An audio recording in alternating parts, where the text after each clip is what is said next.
Good morning and happy Thanksgiving. Thanks for tuning in for our Thanksgiving Cornucopia workshop.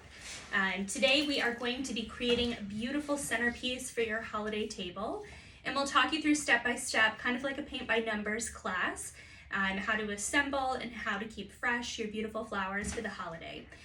So before we get started, a couple of quick housekeeping notes. So everyone should have received a bucket of flowers as well as a bag of supplies for class today. In your bucket of flowers, we have beautiful shades of fall. And then in your supply bag, you should have a cornucopia and then a plastic tray with foam that's been taped in. Before starting class, you'll want to make sure that you have fully soaked your foam, so throw it in a bucket or a filled sink and just let it sit for 2 minutes. When you're handling foam, you never want to force the foam under the water line, so just drop it in, walk away, have a glass of water, cup of coffee, and then come back ready to design. If you try to force your foam under the water, you can create air pockets, which of course will affect your flower's ability to drink water. So once your tray is soaked, you'll pop it into the opening of the cornucopia. And you'll also need to grab before class a pair of clippers or a knife for cutting your flowers. If you don't have a designated floral tool, you can grab a pair of scissors, though we always recommend flower clippers. They're just a little bit more ergonomic and made to cut the stems in a way that they don't damage any of the little vessels that do the drinking for the flowers. So that's really all you need before getting started. Soak your foam, grab your tools, and of course have your flower buckets right next to you and ready to go. So we've got a really pretty mix of fall foliage. We've got gorgeous fall flowers like kale and roses and mums. And then everyone should also have some fun dried accents. We've got a really pretty little dried sponge mushroom. We have some lotus pods. And then we also have some really adorable little seckel pears. These are our favorite for the holiday. I just love the miniature size. And these pears also have a really cool coloration on them. So they are like a golden green and then fade kind of into a reddish color. And then we also have an orchid to pop in as well. So let's go ahead and get started. When arranging a cornucopia, there's a limited finite amount of space. So the number one thing that we want to do is we want to get our big blooms in first and then come behind with our smaller accents that can kind of sit on top of the bigger flowers. So I'm gonna start before anything with my kale. They are monstrous and I just wanna get them in place and forget about them. So everyone's got a really special variety of kale today. It's a fancy kale. It comes from Holland and it's a frill variety. So it's got really kind of a lacy look to it. And I love this color. It's got like a lavender pinky center and then it fans out to white and green. So really beautiful. We're gonna condition our kale just by taking off some of the lower leaves. We're just gonna thin it out a little bit. So we wanna leave the top on and just take off some of these lower leaves. It makes it a little bit easier to handle and also a little easier to sit inside your vase. And so we're gonna cut as we go all of our stems at an angle. That's a great rule of thumb anytime you're handling a cut flower.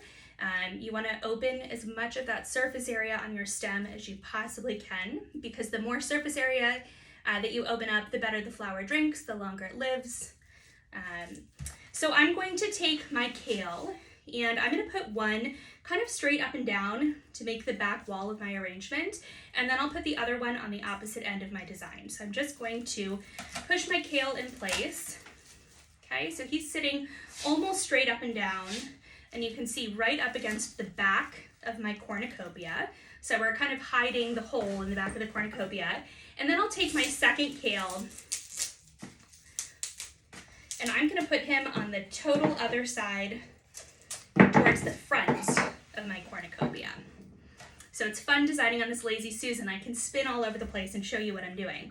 So this cornucopia is gonna fall out the front of our design, kind of towards the other side. And so as I add my flowers, I wanna really let the flowers extend out beyond the lip of the cornucopia because I'm covering my mechanics. I don't want any of my guests to see that I have this design tray hidden inside, so I'm just letting everything kind of fall out. All right, so since the kale is our really big element, I placed him first. I'm now gonna come behind and kind of trace out my shape with my greenery. And so we've got a really beautiful mix of greens today. Everyone's got beautiful Nandina foliage, magnolia, and some eucalyptus as well. So we're gonna start with our largest leaf first, which is our magnolia. And the magnolia, you can really split these stems into a number of different pieces, smaller pieces. So don't be afraid to divide your stems just by cutting them in half into smaller pieces. And you can even, if you want, take individual leaves off and use individual leaves, because we really don't need a long stem length in our design. So I'm just gonna spread these all over. I'm just tracing out the shape of my design. And one of the things you can decide as you go is if you like more of a green magnolia look, or if you like a brown magnolia look, or a mix. So if you're someone who really doesn't like brown on your table, just flip your leaf over so the green side is visible. I love magnolia for the brown color, so I definitely want a lot of that visible in my arrangement. So we're just gonna trace out, and you don't have to use all of your greenery. There is a lot of it, so you decide how much you need. And you want to make sure that your arrangement doesn't get too compact. So definitely let your greenery kind of spray out and overhang the cornucopia. That's part of the beauty of this design. I've got a little magnolia pod attached to mine. I don't think they're very pretty, so I'm not gonna put mine in. So just cutting up this magnolia, sectioning it off, and popping it in. And magnolia is such a good hack for covering up your floral foam, so it's super helpful to lay a pretty base in your design.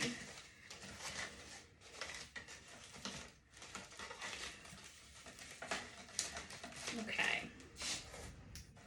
All right, cool. So I've got my magnolia in. I'm saving, I've got a few like little leaves that fell off. I'm gonna save these for later in case I need to plug any holes. The next thing that I'm going to throw into my design is Nandina.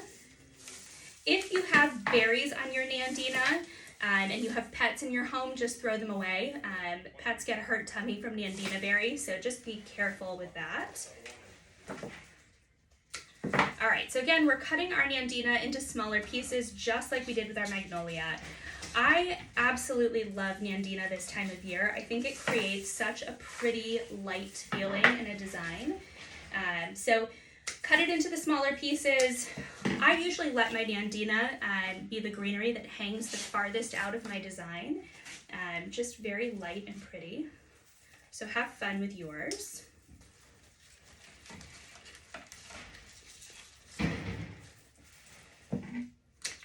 And this is really how we trace out the shape of our design. So we'll pop our flowers in after, but for right now we're just getting all of that Nandina tucked.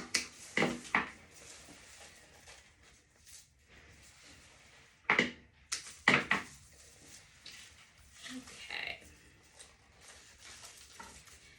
All right, and now I'm going to come behind with my last bit of greenery, which is my seeded eucalyptus.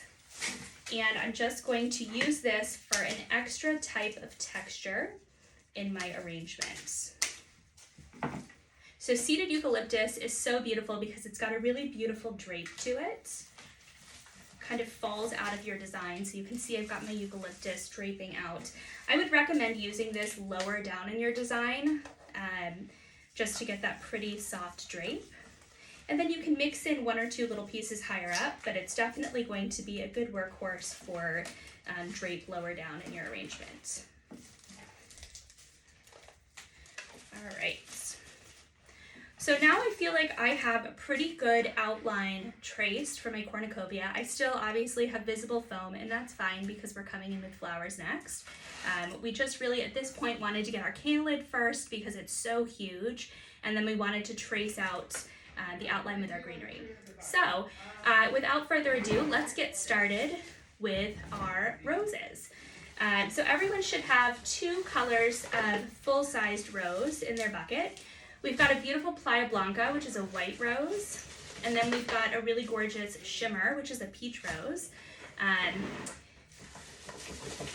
And we're just going to clean up our roses before they go into our cornucopia. So to clean your roses, you want to get the leaves off of the stem. So just peel those off. And then we're going to do a little bit of work on cleaning up the actual flower. So you guys for workshop, as you know, get roses straight from the wholesale. So they have not been conditioned yet, so we need to do that. So anytime you're handling a white rose, you want to first avoid touching the face or the pretty part of the flower and only touch the outside. So we're going to peel away our guard petals, which are the outermost petals. And there's no rhyme or reason to how many need to come off. It's different with every rose. So some roses you can peel away just 1 or 2, others will take 5 or 6. So go ahead and go through your roses and just really quickly clean them up, get the leaves off, get the guard petals off, and then we'll add them into our design next. Okay. So this color palette that we're designing tonight is definitely more of a pastel autumn design. Pastel, it's interesting, for Thanksgiving you would think people would all be gravitating towards the really rich dark colors, but we actually sell almost 2 times as many pastel Thanksgiving centerpieces as we do dark ones. So that surprised me when I first started doing this years ago, was how much people really like a neutral look for their table. So that's what we're doing for class tonight. We obviously have the punches of darker color with our dark magnolia and pods, and then we've got really, really beautiful, almost like a rusty sienna spray rose. So we'll still have accents of dark fall. Okay, a little hack for you: if you want to get your roses open more quickly, you can always blow on the face of your rose and it'll open up a little bit. So that's a nice little trick. It only works on roses though, so we always tell people do not blow on your tulips or your hydrangea because you'll just look crazy. All right, so once you've got your roses cleaned up, and you can always pause me if you need a little bit more time, we're gonna cut our stems. And I'm cutting my stems to about 5 or 6 inches in length, which is about the right height to get them into my design. And I'm gonna work on grouping. So I'm gonna make a little grouping on one side with white roses, and then another little grouping with white roses, and I'll pop my peach in between. So I'm just looking for where I've got the biggest opening to work with. So on this side is where I'm most lacking right now. So I'm just gonna start popping in my white roses. So you can do a grouping, nestle in maybe 2 or 3 of them together, and then we'll do the same thing on the other side. Okay. All right, so there's one grouping, and then I'm gonna do a little spin move over to the other side, and I'll do another little grouping. So you'll notice I kind of use the high-low technique. So if I do like high off to the left side, I'll come and do low on the right side of the same design element, which is kind of like what we did with the kale to begin with. So it's all about creating a little bit of balance in your design. We try not to ever be like too symmetrical or matchy-matchy in design because that doesn't occur in nature, but balance is definitely something that you want to aim for. And as you design, you just want to be mindful of covering all of your angles, so make sure that you really don't have visible foam, especially as you get farther into your design. So now I'm just going to pop in my peach sporadically through my arrangement.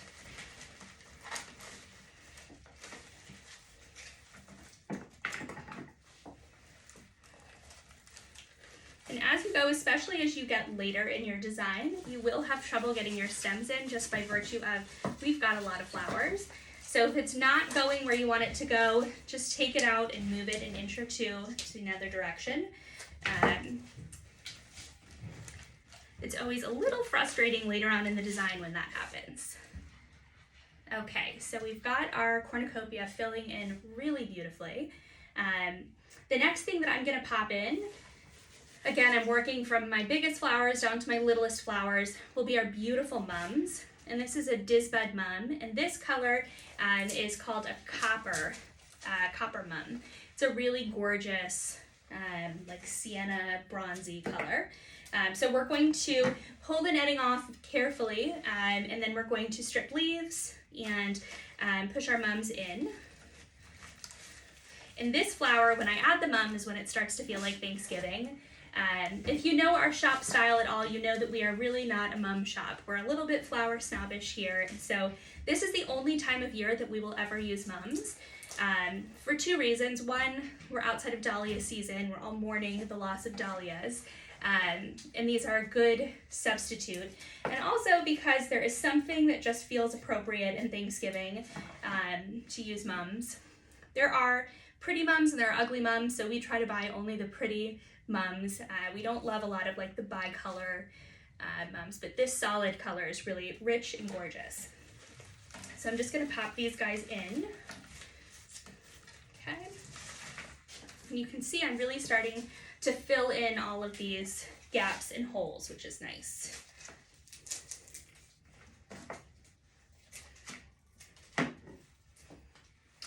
All right, so I've got my last mum. I'm just gonna find a nice little hole to pop him in. It's getting tricky to fit all these stems. All right, there we go. So really beautiful.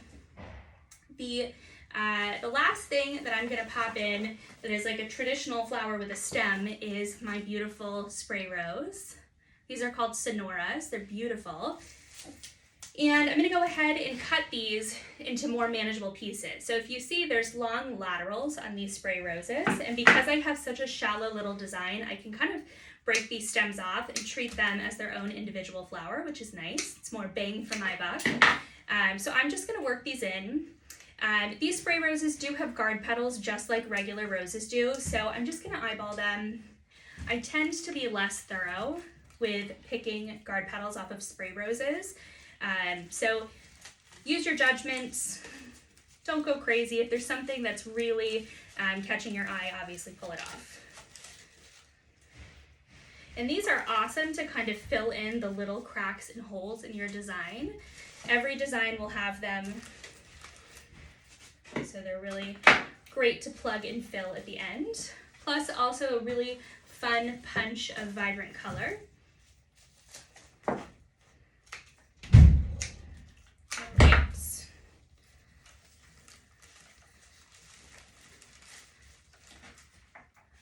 So off camera right now, you guys can't see, but I'm watching right behind the camera. We are receiving all of our Thanksgiving flowers in the shop this morning. So there are hundreds of boxes getting loaded in right off camera. It's a sight to see.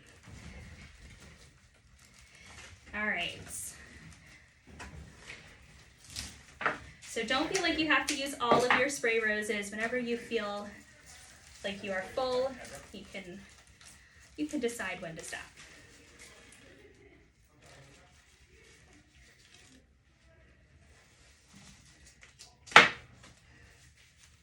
Okay. So that's where I've kind of landed with what's in my bucket. So now is the fun part.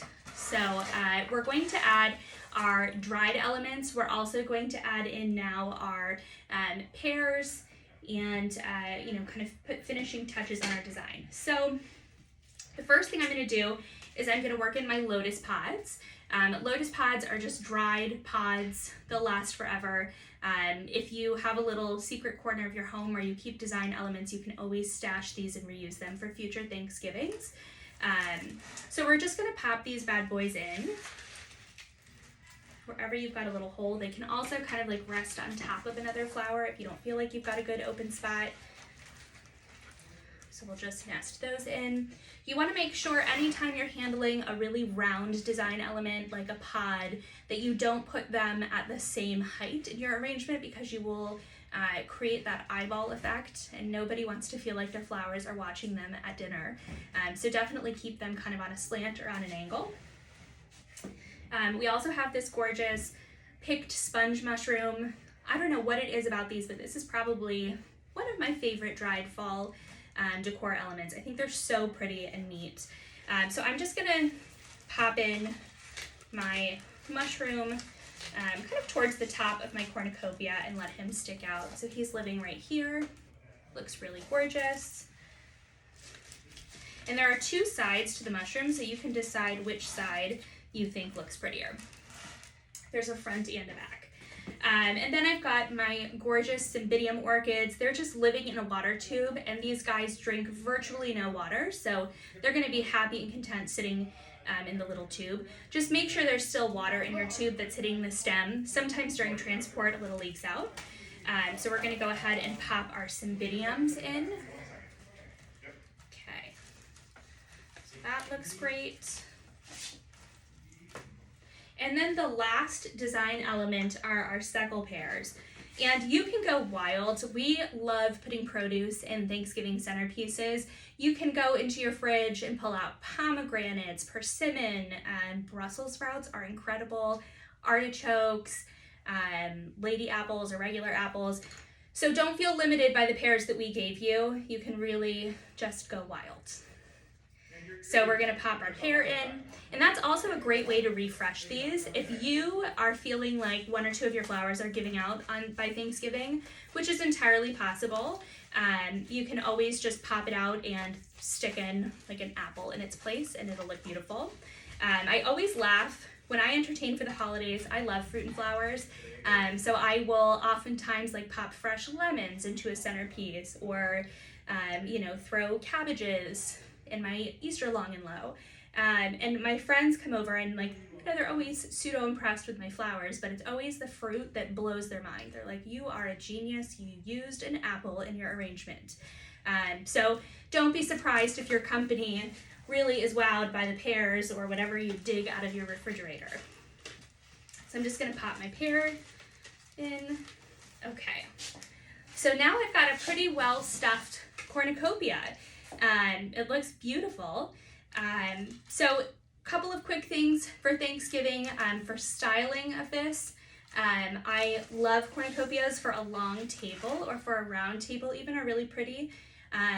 They're great paired with candles, so think about candlesticks or pillar candles on either side. And if you wanted to do another design element for your table, you could always use pears or even magnolia leaves for little place cards. If you have a gold Sharpie, you can write people's names on the pears or on the magnolia, and they're great to tuck like on top of a folded napkin on your dinner plate, and that would be beautiful with this centerpiece. If you don't use this as a centerpiece, the cornucopia also is awesome on a food station, on a sideboard. They're just fun. People love them. So for keeping this fresh and alive, I recommend adding water to it once a day. You can take the long and low tray out of the cornucopia to add water, or you could leave it in. And just keep it out of any type of heat or direct sun, and it should hold beautifully for the holiday. If you have any questions, please shoot us a message, email, call. We're happy to answer it. And we wish you all a very happy Thanksgiving. Thanks for tuning in. Bye-bye.